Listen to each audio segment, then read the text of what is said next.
I'm going to show you how to change the differential fluid in your Mercedes-Benz. This is a GL A250, and it's easier to do than changing your engine oil. And apparently, it's something you're supposed to do every like 10,000, 20,000 miles.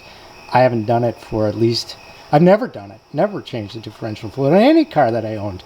But I'm getting a loud noise back here. It's been at least 40 or 50,000 miles since it's been changed. Let's see if we can resurrect it.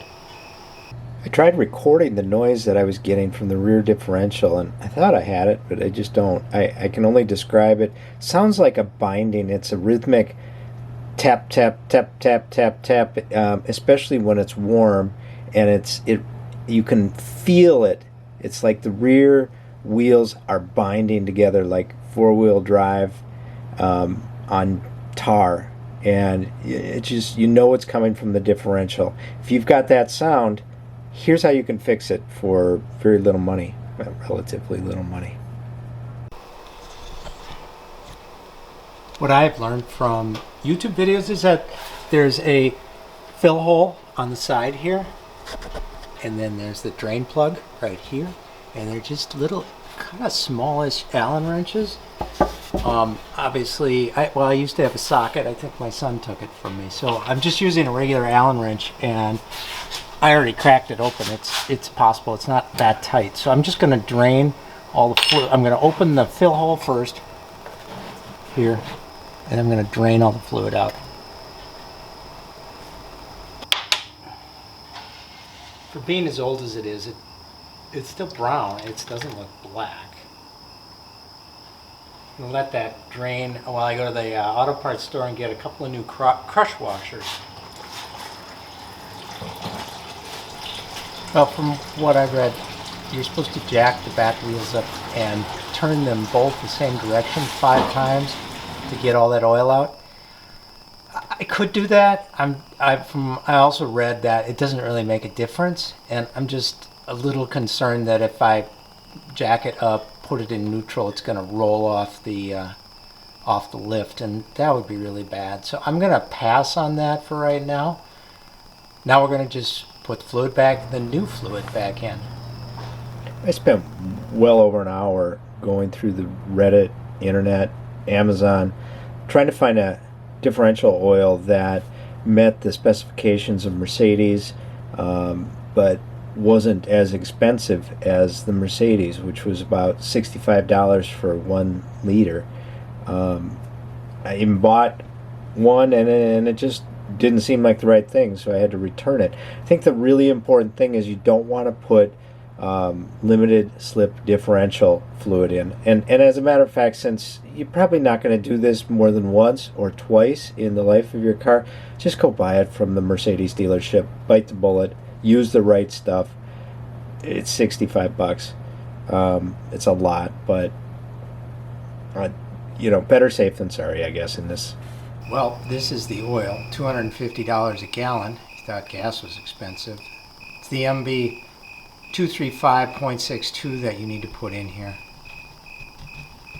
This is the liter that I bought at the Mercedes dealership, and just about all of it goes in there, a little less than the whole thing. I'm going to fill it until it gets to the fill hole line, and I can't put any more in.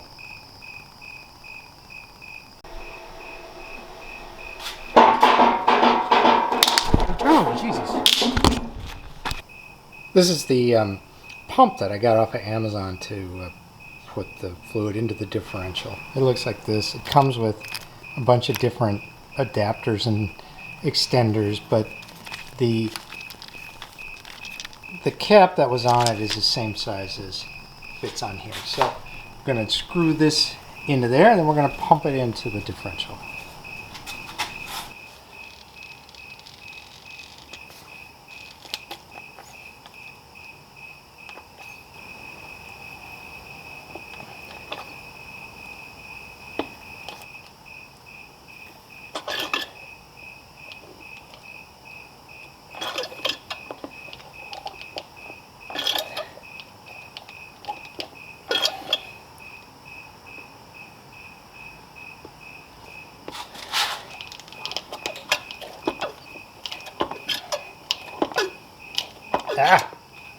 not getting all the way to the bottom. Ooh, it looks like, ugh, there's a lot coming out. Catch that. I think it's full.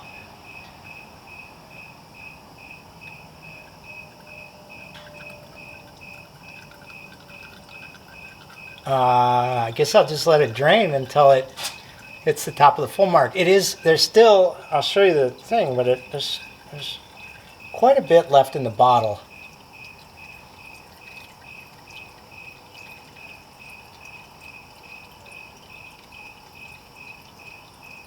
I think what I'm going to do is, I'm going to put the cap back in, drive it for a little bit. I'm going to then fill it up a little bit more, just see if some had to work through the different orifices and wherever chambers.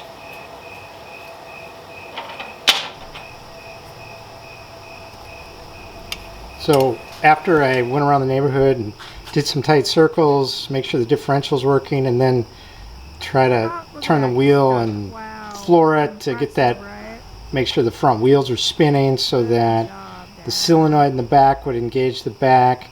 I came back and I was able to put some more fluid in it. I didn't check, but it was a significant amount, so it would definitely do that. This is what I've ended up with. So I used almost 700 milliliters, and I think that's a little less than you're normally supposed to use, and that probably is owing to the fact that I didn't spin the wheels or activate the solenoid in there. But I did the best I can, and you know what? The really good news is zero noise, and there was always noise.